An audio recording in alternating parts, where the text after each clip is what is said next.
Buongiorno, salve, sono Lovat Hermes della Tonneria Automatica di Carpi.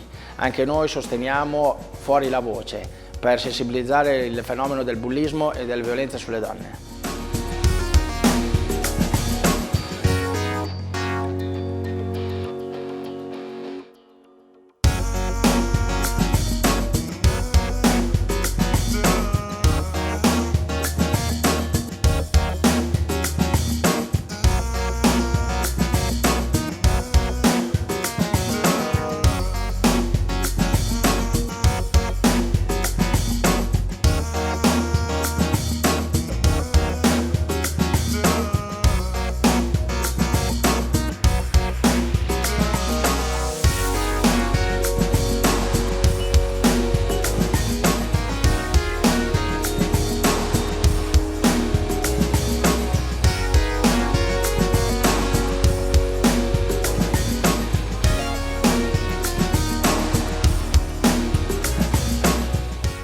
Diciamo tutti fuori la voce.